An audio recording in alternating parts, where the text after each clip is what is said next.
You're listening to Searching for More, a podcast of the Diocese of Arlington. On this episode, Andie Pearson, a post-abortive woman who is now married with 2 living children, talks about her personal story of finding hope and forgiveness after abortion. I knew I had to be honest. I had to put everything out. And that is where such deep healing occurred. It was amazing. I was finally able to grieve my children. Hear Andie talk about her compelling journey, from growing up in a Catholic home to multiple abortions, alcohol and drug abuse, ultimately back to God's transformational mercy. This episode's host is Amber Roseboom, Director of Media Relations for the Diocese of Arlington. Andie, thank you so much for joining us today. It's a real pleasure to have you here. You and I had an opportunity to talk a bit about your story, and I found it so compelling and hopeful, not just for women who have experienced the pain of abortion themselves, but for everyone. It's a message of hope and of God's mercy. So I think a lot of people are going to gain a lot from what you have to say today. So we'll go ahead and jump right in. You grew up in a Catholic family, and you took your faith very seriously. I did at a young age. Yeah, that's wonderful. So fast forward a few years, you find yourself in college, you develop a relationship with a young man, and you think you're in love, and you become pregnant, and you're scared. This is a story I think a lot of young women they have experienced this themselves. Can you tell us a little bit about that, where you were, what you felt, what you were experiencing? Yes. I was actually terrified because I had so many thoughts going through my head. I let my family down. I disappointed them. There was a thought about my future. What am I going to do? This can't happen, How old were you at that point? I was probably about almost 19. It was right out of young. the transition period. And then the thought of, what's going to happen to the relationship with, this guy that I think I love, I thought I loved at that time, and what's going to happen to that relationship. So there were all these feelings and thoughts, and I was terrified. And when I finally told my boyfriend, he let me know that, no, can't happen. I'm not ready to be a father. Yeah, we hear that a lot. Yeah. Yeah, and those words sort of hurt because here's somebody that I thought really cared about me. How could he not want our child? It must have made you feel even more alone. Yes. I felt very isolated because this was, this secret I'm walking around with, and I had really nobody to share or go, talk to. Right. So in fear and that feeling of loneliness, you reach out to Planned Parenthood. Yes. Okay. And I went by myself. I was going there actually to seek advice. I wasn't abortion-minded when I went in there. So, I went in and they know how to sell abortions very well. So I'm sure they played on my fears. And, they told me things that in my mind sounded good and that I wanted to hear. In my heart, it was a different story. But in my mind, they made it sound so good. So you kind of felt torn even at that point. Yes. They promised this is a safe procedure. It's quick and easy. Nobody has to know. Afterwards, you can go back to your normal life. So all these things, it was like, that's what I want to do. But I don't feel it's right, but that's what I should do. There were no options given to me of adoption or no, talking about, well, let's talk, about telling your parents. Yeah, it's so unfortunate because you really didn't have a lot laid before you as kind of a pathway. Right. And I left there feeling like abortion was my only choice. So how long between then? So you go there and you get information that appears to you to be the only answer, the only out, for lack of a better way to say it. How long between that point and the point that you made the decision, I am, in fact, going to have an abortion. How long was that period of time, and kind of what were you struggling with, and did you go back to that location? Well, they scheduled an appointment. It was made very quickly. So within a few days, I was actually sitting in the waiting room of an abortion facility. Okay. Yes. And then what was that experience like? It was very cold. It was hard because sitting there, part of me wanted to get up and run. Mm-hmm. And there were people outside at the time. You mentioned that. That's right. So interesting. Yeah. 40 Days for Life hadn't started back then, but there were people still praying. And I really wanted to get up and go out to them and, help me. But there was another part or a weight that was just pushing me and holding me there. And I couldn't move. Mm-hmm. So when my name was called, I went through the doors to get myself ready to have an abortion. Mm-hmm. When we talked about it too, you talked about how cold it was, not just the temperature, but the interaction with a doctor. He came and you hadn't met him before or anything. It was very transactional. Yeah. Can you talk a little bit about that? And then what you felt like when you left? There was no introduction to the person that was going to perform the procedure. There was no formal talk of, this is what you're going to experience, this is what's going to happen. I prepared myself, went into the room, and then he came in and, started the procedure. Quick and easy was one of the promises from Planned Parenthood. And there was nothing quick or easy about it. The procedure might have been short, but for me it felt like hours. And easy, it was very painful. And it felt exactly like what was taking place. And wow. Yes. And afterwards, I was led to a room among other women. We were on like hospital-type gurneys. It was almost like a hallway. And some women were moaning, some were crying. I noticed that they all sort of had a blank stare, like we were disconnected. And as I sat there, I was waiting for that feeling of relief. This is over. It's over. I mean, I don't have to worry anymore. When I listen to you talk about that too, I think you really saw the pain that abortion inflicts on the woman as well. Yeah. Yes. And I waited for that relief, and it never came.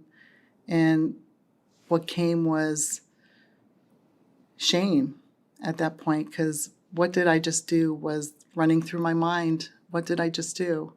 I let a complete stranger come in the room and kill my child. Yeah. And so you walk out of the clinic and you're not feeling the relief that you had hoped for. What were the next few years like for you? Well, going back to when I left the facility, as I was sitting there, no staff would come around and ask or check on you, ask if you needed anything. Are you okay? Can I do anything for you? The only time there was interaction with the staff at the abortion facility was when they checked to make sure that you were ready to go.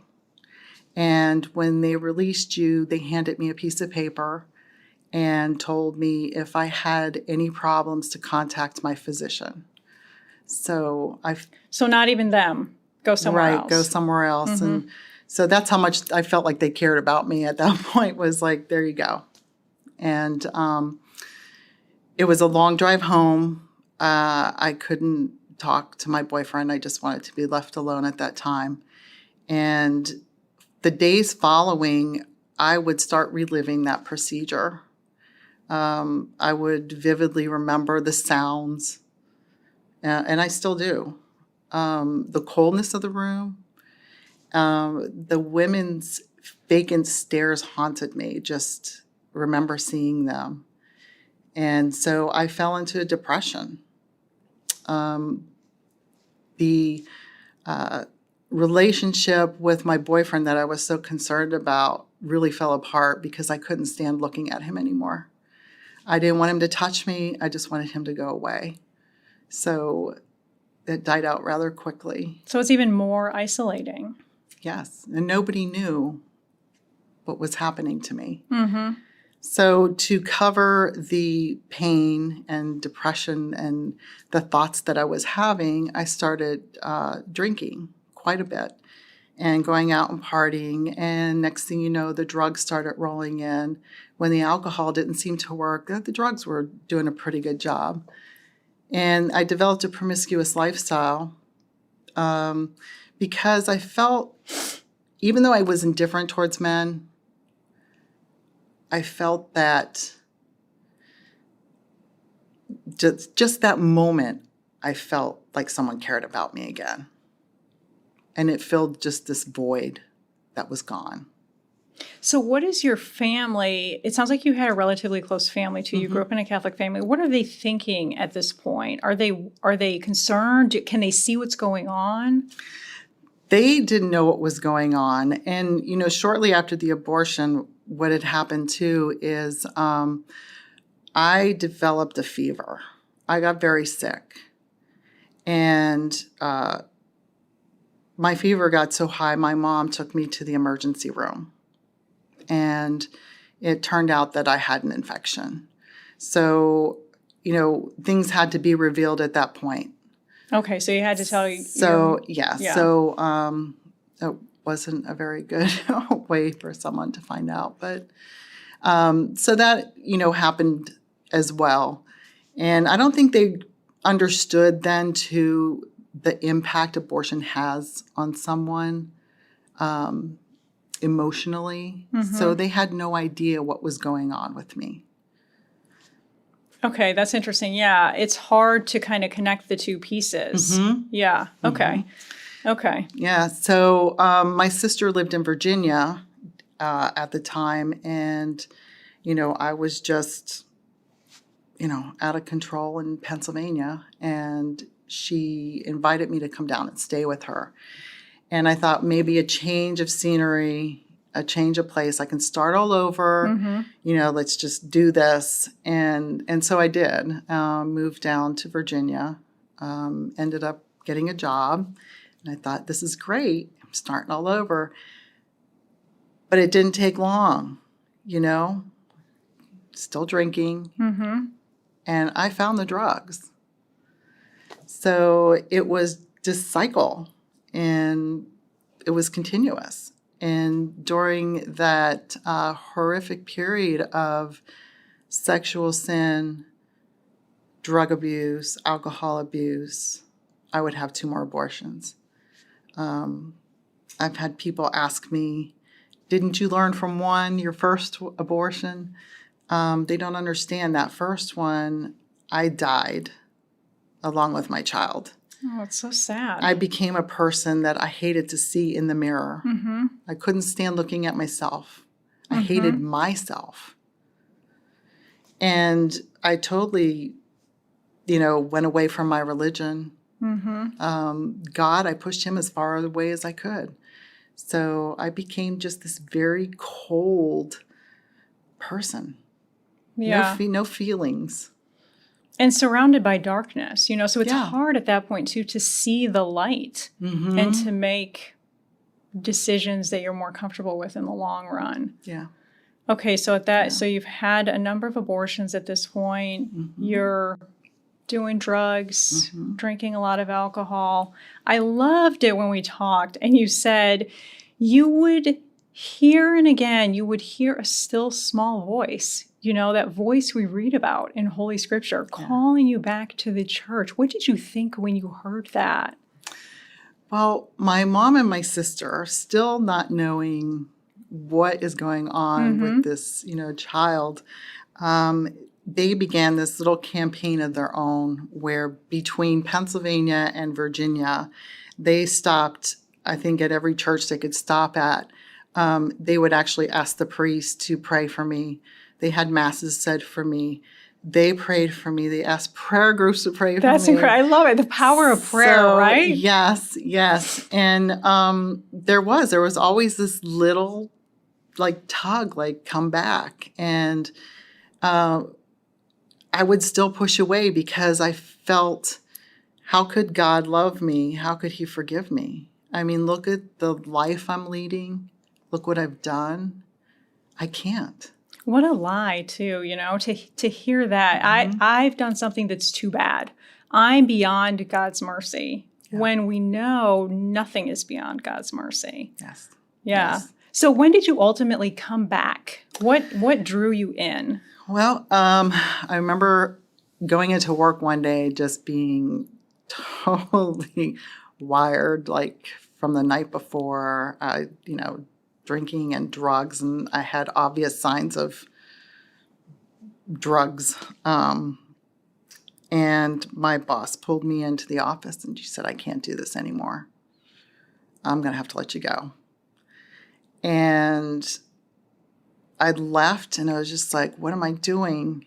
And, I had every now and then thoughts of suicide.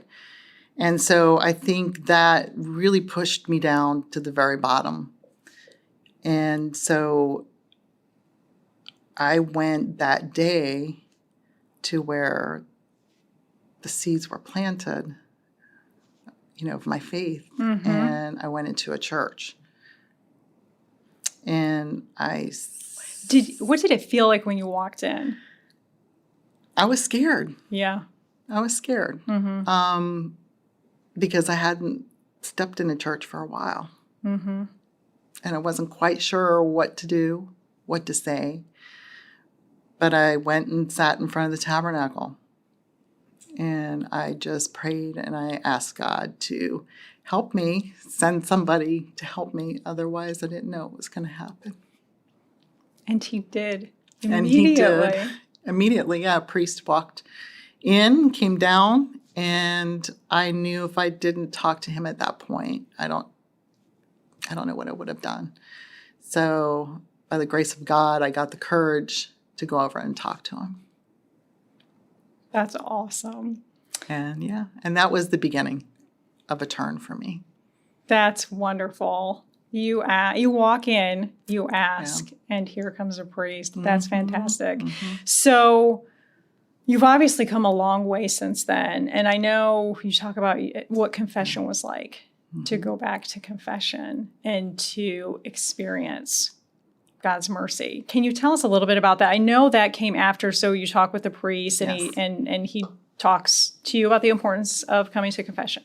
Mm-hmm. He went, go home and I want you to write everything down and I want you to come back and see me. And there was no pressure on when, but I knew for myself I wanted to do this soon or than later. So, but I did. I went home and I just wrote everything. And that was hard because I had to, go back into all this terrible things that I was doing. And I just wanted to get rid of it. Mm-hmm. And I wrote every single thing down. And I went to confession, and it was like a weight, such a heavy weight that was lifted from me. That is beautiful. Yes. And the priest, an interesting comment that he made to me months later, he thanked me. And he said, I pray for women to come back to the church that have had abortions. You are an answer to a prayer. And that's the church that you walked into. Yes. It's incredible. That's incredible. What a beautiful story. So, but it's been a process. Yes. I mean, when we talked about that too, it was you felt that weight and you knew that God had forgiven you. Mm-hmm. But it was a process, and you still struggle even today with thoughts, reminders of those abortions. Mm-hmm. Can you talk to us a little bit about that too? Yeah. It was a process, and that's, that confession was years ago. Mm-hmm. And that was the beginning. there were still a lot of issues that I had to tackle, because there was a lot that I was still suppressing. Even though I did confess, there were still feelings and different things. I got involved with the pro-life community. I started doing some speaking, and, I would only talk about one abortion. But why? There was 3. I had 3 children, not 1. So I was still pushing down those other 2 abortions because I didn't want to go there. So the level was so deep. But eventually, a friend of mine got me to go to a Rachel's Vineyard retreat. Okay. And that is where I can honestly say that was scary because I knew I had to be honest. I had to put everything out. And that is where such deep healing occurred. It was amazing. I was finally able to grieve my children. I was never able to do that. I was able to give them dignity, a name. They were somebody. They were my children. Absolutely. So there was a whole process there that was just so beautiful. I went in there still, even though, like I said, I went to confession and I was doing these little steps. I still went in there as a broken woman, but I came out with pieces put back together.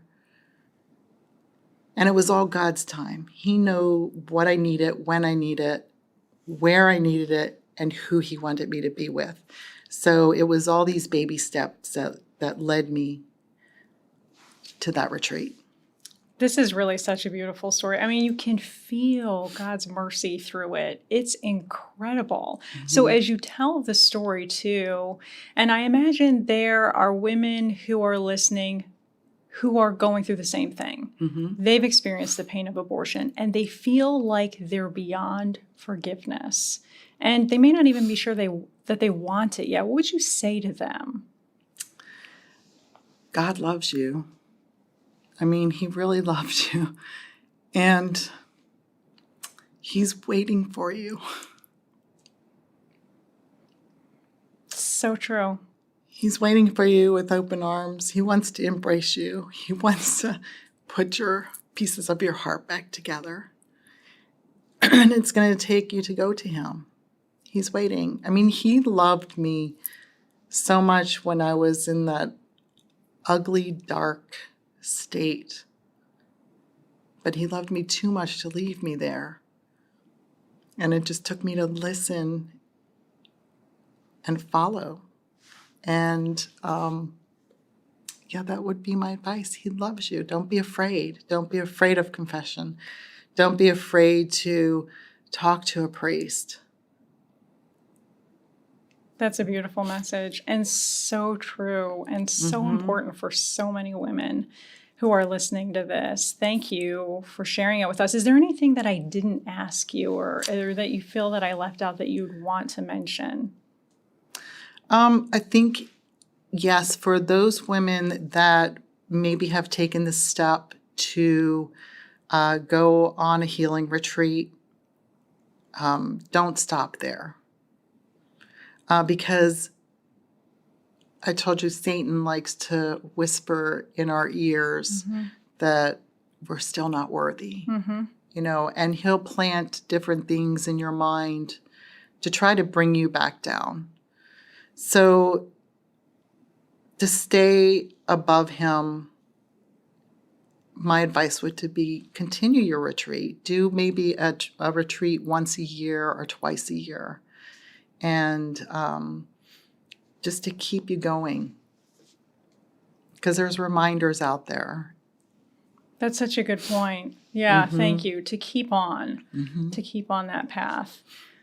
Like I said, thank you so much for joining us. Before we end, I just want to, for any listeners who are with us and may be particularly impacted by your story and want to find that same hope and forgiveness for themselves, the Catholic Diocese of Arlington has a program called Project Rachel that offers confidential help to women who have had an abortion. There is hope and healing. Information on Project Rachel can be found by calling 888-456-HOPE or emailing info@helpafterabortion, all one word, .org. The diocese also offers a confidential assistance program to women who are in crisis pregnancy and need help. This is through the Gabriel Project, which can be reached at 703-841-3810 or at Gabriel Project, all one word, arlingtondiocese.org. Thank you so much, Andie. That's such a wonderful story. It's so inspiring. We appreciate your time. Thank you for having me. You're listening to Searching for More. If you enjoyed this podcast, please write a review on iTunes, Google Play, Stitcher, Spotify, or wherever you listen. Also, make sure you follow the Diocese and the Arlington Catholic Herald on Facebook, Twitter, and Instagram. And subscribe to our YouTube channels for regular videos that inspire, educate, and inform about the Catholic faith in our diocesan community.